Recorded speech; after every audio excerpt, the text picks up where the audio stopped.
नमस्कार दर्शकों। ऐसा क्या कह दिया ममता बनर्जी के मंत्री ने जिसे सुन अमित शाह गुस्से में आ गए। जी हाँ, इस समय देश की राजनीति काफी गरमाई हुई है।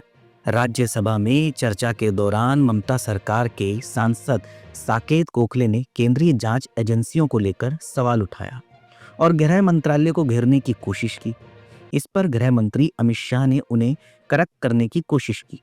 बताया कि सीबीआई और जिन केंद्रीय एजेंसियों की वो बात कर रहे हैं वो गृह मंत्रालय के अंतर्गत नहीं आता, इसलिए सवाल उठाने से पहले आपको ये अंतर समझ लेना चाहिए। इस पर भी ममता के सांसद ने अपनी बात जारी रखी तो शाह ने कहा, अगर बॉर्डर लाइन पर जाना चाहते हो तो फिर सुनने के लिए भी तैयार रहिए। तृणमूल कांग्रेस के सांसद साकेत गोखले ने कहा कि हमारी 3 देशों के साथ लंबी सीमा है और यह पूर्व का प्रवेश द्वार है। हमें उम्मीद थी कि वह इन मुद्दों पर पश्चिम बंगाल के साथ मिलकर काम करेंगे। उन्होंने कहा कि हाल ही में उन्हें केंद्र सरकार से कोई पैसा नहीं मिला है और केंद्रीय गृह मंत्रालय से 386 करोड़ रुपए का भुगतान लंबित है। उन्होंने सीबीआई पर सवाल उठाया, जिस पर सत्ता पक्ष के सदस्यों ने विरोध जताया। इसके बाद गृह मंत्री अमित शाह खड़े हुए। उन्होंने कहा कि सीबीआई गृह मंत्रालय के अधिकार क्षेत्र में नहीं है। यह चर्चा सिर्फ गृह विभाग को लेकर है। उन्हें सिर्फ इसी पर बात करनी चाहिए। हालांकि वह चाहे तो चर्चा का दायरा बढ़ा सकते हैं।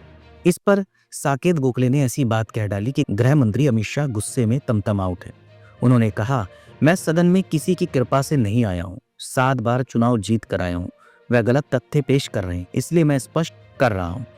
गृह मंत्री अमित शाह ने कहा कि गोखले जिन सीबीआई मामलों का जिक्र कर रहे हैं वो सुप्रीम कोर्ट और हाई कोर्ट के ऑर्डर से चुनावी हिंसा के लिए दर्ज किए गए केस हैं। चुनावी हिंसा किस प्रकार की गई? चुन चुनकर हमारे लोगों की हत्या की गई, महिलाओं के बलात्कार किए गए।